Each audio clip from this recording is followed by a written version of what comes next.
Hello there, everyone. Welcome back. We have the Tau match out of the way, and while I still feel a little bit better that I couldn't kill a damn custodian of all things, considering everything else seemed to die relatively well for me, we are moving on to the next match, and we're going to have ourselves a fun little torpedo wars, I think, in a mirror match with Dimronin. Dimronin? I don't know. I'm going to stop trying. I keep doing this every single time. Trying to pronounce names, so I don't want it to become a thing now, as I attempted on everything. It's bad enough trying to pronounce town names. Let's not try with just standard usernames, shall we? But I feel my usual tested and tried and true Overlord Dictator, and what he's going to be fielding. He's going to go completely torpedoes with 3 cruisers and like 2 turrets, and maybe he even has 3 tires, I'm not sure, and a retribution. Either way, it's going to be 3 cruisers all capable of torpedoes and a retribution. So, if nothing else, this is going to be a really good display on how you can deal with the torpedo waves that are going to be constantly coming at me, because I'm going to be outnumbered in terms of the amount of torpedoes I can use because of the damn retribution itself. But on the plus side, I have the Dictator and 4 fighter waves from the battle station to kind of help equalize things a little bit. So, this will be a fun little test, and although I've had so much experience with Space Station Assault and dealing with torpedoes from all my Orc matches there, quite frankly, I have a good idea what to expect here, especially with going up against Orcs with all their damn fighter waves. Jesus.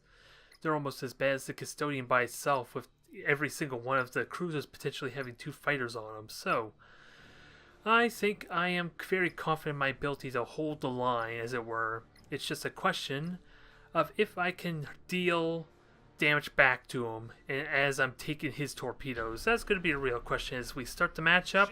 He's deployed everything over in the gas cloud over on the right. So, we're going to start the torpedo wars, as it were. Start up the torpedo wars, and basically I'm going to try and reposition myself to get a better bearing, so that way I could better receive his ships for when he starts charging in. And he is definitely charging, as we got actually a lunar, which is a bit different. Oh, and he does have a Dictator as well, so a bit of a mix here. Not really much in synergy between the 3, although the Dictator is definitely going to be useful for shooting down my own torpedoes, as he's going to be boosting frantically to try and dodge my torpedo run. So, he burns a silent run. We see his composition, so he does have more torpedoes than me, as I already said, but I got a nice good hang on where he's going to be. So, let's just give him a good welcome, shall we, as he circles around the minefield I conveniently laid in the middle of the map there.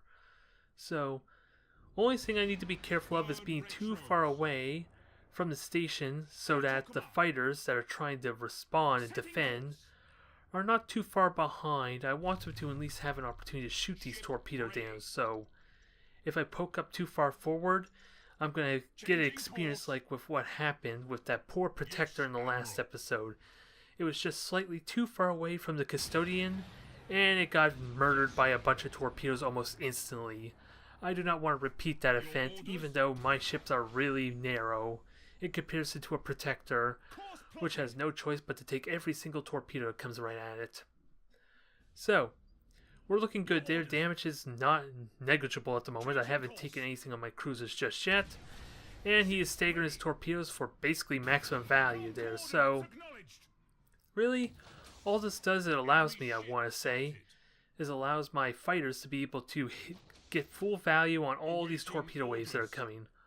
Although it seems like he's also staggered the short burn torpedo upgrades, so some of them have the speed increase, some of them don't, so it's going to be weird type of setup here. Nonetheless, damage still negligible. We're going to get 1 hit on the station, which even then that was blocked. And without a doubt, I think it's safe to say I'm on the better end of this. It's going to be slow and kind of tedious a little bit, but he has to make the first move, and oh boy, what a first move that is. He takes 4 torpedoes, gets a fire assault. So, I think I'm content to just stand in my ground, as it were. It is definitely a little bit of a leap of fate, considering the number of dice rolls that are going on here, and what you know with dice rolls, they can always screw you over, even with the best defensive layout. So I I'm still a little bit hesitant to stand my ground. There is that little bit of tension where I feel like I should try and dodge them, but as it stands now, it's not the ships I should be worried about, it's the dang battle station I'm trying to avoid damage, so stand my ground it is.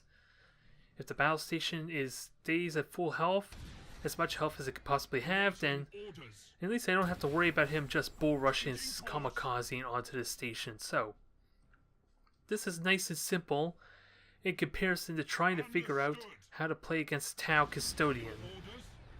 So it's a nice little breather, a nice little break from that last match there.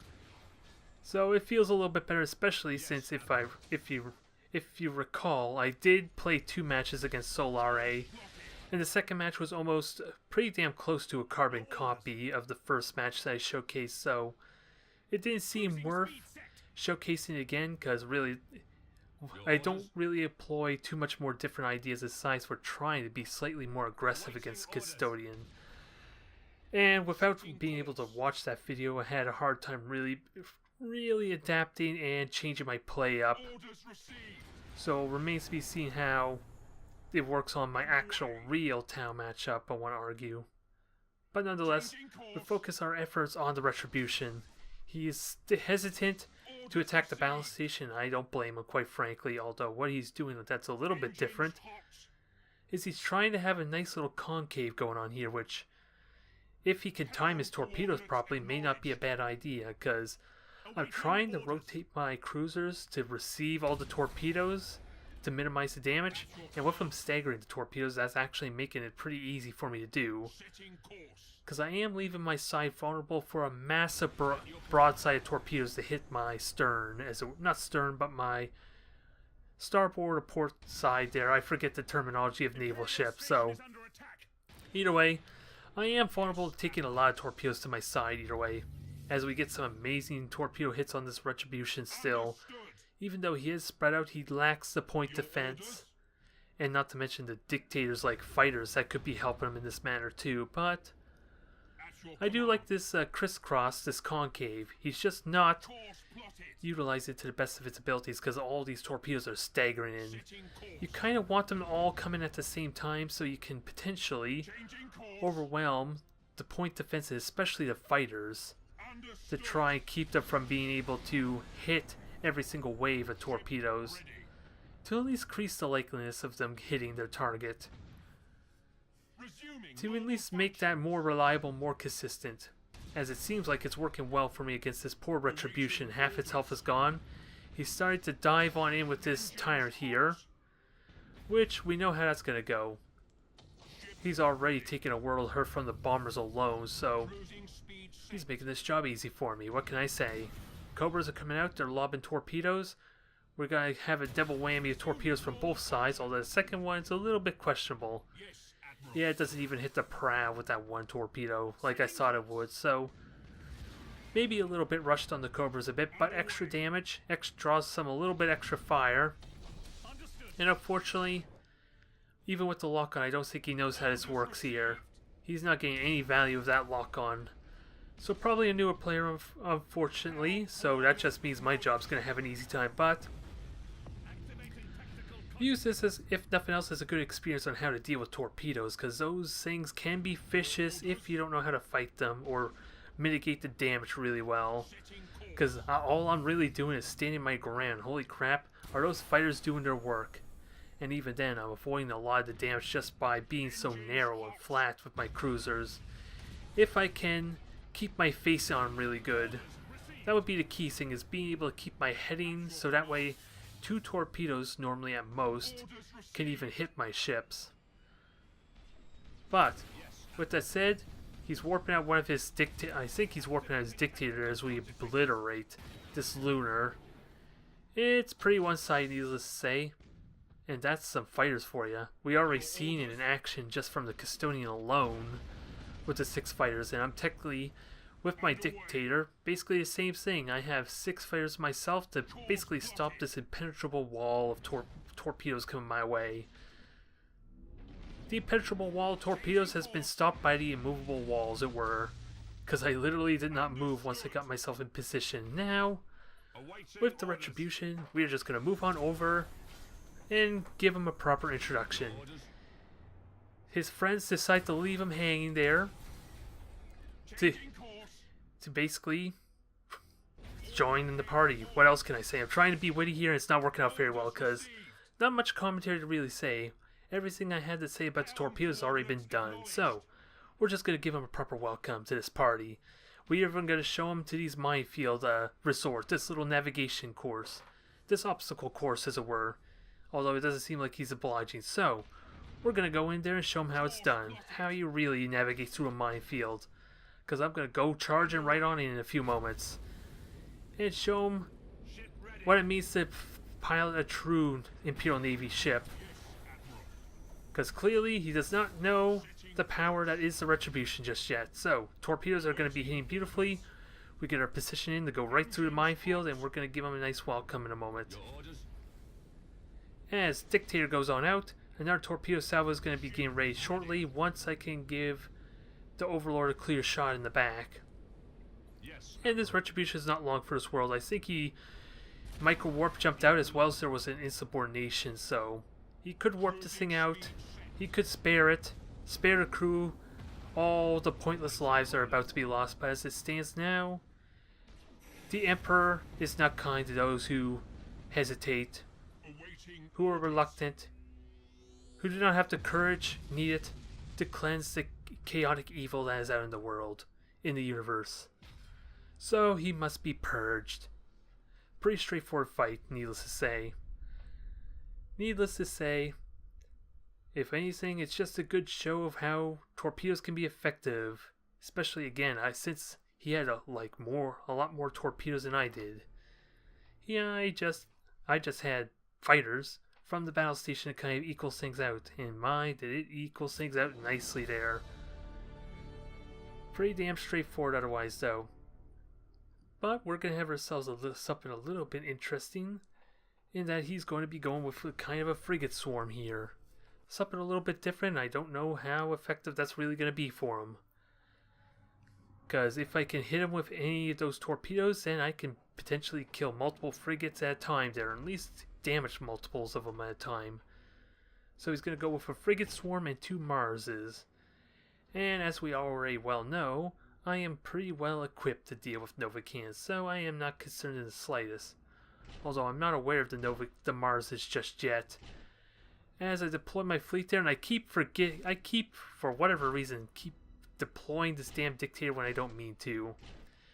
It's something I keep accidentally doing, so I'm finding it difficult to realize or know which matches I'm intentionally trying to field the Dictator and which ones I'm accidentally fielding it. It makes it a little bit difficult. But with Imperial Navy, and based on what I've seen there, he had the Retribution and basically 3 standard cruisers, 2 of which got destroyed horribly. I don't think I have to worry too much about heavy fighters and bombers, so I think we're golden. And with torpedoes, I'm confident I can dodge them with my experience of dodging them and just boosting out of the way against orcs and a Chartelon. So I think I'm really damn confident just avoiding the torpedoes altogether. I don't have to rely on fighters in this case. But the deployment is pretty traditional. 2 Tyrants, Retribution, Dauntless, and the Widowmaker for my long-range spotting. So, we are golden in this sense. Everything is going up well. I have a lot of confidence in this match, as made apparent with how the first round went. And there's the frigate swarm, a bunch of swords and 2 Marses that are hitting the field I'm not quite aware of yet. So, this is going to be a straightforward match. We're going to have ourselves a bit of fun here. And if possible, try to avoid this Widowmaker getting obliterated by a Nova Cannon, because if anything, that is the one thing he has going for him. While the rest of my fleet's really damn good at mitigating the Nova Cannon damage, the Widowmaker's going to die instantly if that gets hit. And it does reveal the Mars there, so there's his panic move already, trying to dodge, and I applaud him for that at least. If nothing else, I applaud him for being able to boost on out to dodge the torpedoes if he's not confident in avoiding and taking the hits. But funny enough, the second Mars is right there in the middle that just went through the torpedo waves. So it's kind of funny how he would move 1 Mars out of the way and not the second one. That at least I do question a tiny bit that I'm not sure of. But We see the Nova cannons. We already know about one Mars, so I'm not quite sure if it's a second Mars just yet. Not quite yet, but the only thing that's really at risk in all honesty is the Dauntless, and there's the second Nova cannon.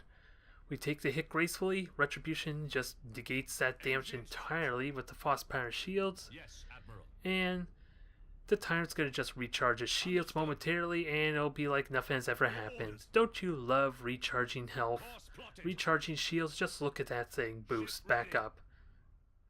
I didn't even notice there were Nova cannons a moment ago, with the fact that no damage has even been put on my hull just yet. Although, the Widowmaker's still at risk.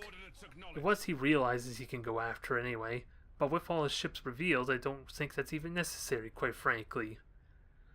Because he's coming in close, we got a bunch of swords. These things can do a fair amount of damage if I let them focus fire. They can do a surprising amount of damage, especially since these swords all have turrets on them, so they can fire from almost any angle, from any position. So they're still no joke, and they are going to be constantly peppering me down, slowly but surely, and with their accuracy bonus for being frigates that make them harder to hit, it's going to be tricky shooting them down too unless they're in close range. But the first one goes down. We turn our attention to this Mars, and what a tempting torpedo salvo this is, folks. Cover your eyes. This is gonna hurt. And of course I say that, and look what happens. I just jinxed myself, didn't I? Fire all those torpedoes and not a single one even hits, and that was with 2 fighters, folks. Just keep that in mind. Those things are damn good at shooting down torpedoes. And I would consider my torpedo salvo, my torpedo spread was pretty damn consistent with each other. It wasn't staggered like with how he did in the last match. I want to argue anyway. I could be wrong though. He micro warp jumps to Mars to a new position there. I have no idea where it went though. Okay, he went further back. He may have had extended sensors, but Dauntless is going to take a world of hurt there from the Nova cannon. It just barely didn't stop fast enough with the burn retros. So, takes a little bit of damage. It could continue to get pummeling there, but he can only use those basically once every minute. So, I'm not concerned. Hell, unfortunately, I do fly into that bomb there, and ooh, this is gonna hurt though. Do I have shield transfers? Oh, just a second too late on the Tyrant. I had shield transfer coming up, and just a second too late. Dauntless has definitely taken a beating. Those Nova cannons definitely hurt when the shields are down. In all honesty, this is kind of decent synergy with the swords, I want to argue. Decent, but not that great, because the macro turrets are going to be really good at shooting down the shields relatively well, so long as the frigates can constantly fire on the same target. And then once the shields are down, that should, in most cases, be guaranteed 200 damage. And very, very rarely, maybe 2 additional 100 or so damage for being stuck in the center. But that is probably not going to happen if I'm fast enough with the boost, or even burning retros. So, but with Imperial Navy, it's almost impossible, except for maybe the Dauntless to boost on out in time. Unless he gets really unlucky scatters, so there is some risk there, at least for the Tyrants and the Dauntless, of getting killed off. As it stands now, it's apparent we're finding ourselves a newer player here, because his macro batteries are not going to be very effective with the lock-on, I'm afraid to say. Let me show him what lock-on really does, as 2 Tyrants with lock-on just hammer at him at point-blank range. That is the end of the story, folks. A very generic match, needless to say. Very generic, but it's a nice breather after getting stomped and feeling like I've been embarrassed by a damn custodian in the last match. I'm not gonna lie, I feel a little bit bitter just because of the damn custodian itself. Everything else I destroyed against Solare seemed pretty effective and good. It was just a custodian. I just didn't punish his bomber cooldown enough. And I'm hoping to learn for future Tau matches and improve on that. And next match, folks, that will be interesting because we're going to fight ourselves a real Chaos player for next match. And I'm definitely looking forward to showcase that one there, because it's going to be a completely different match, as we're going to be doing long-range sniper wars for that encounter. It's going to be a good time there. We're going to see how I do dealing with the Lance Onslaught and see if my shields are up for a challenge of denying the critical hits and absorbing all the shots, because I'm going to need those shields for this long range game of attrition.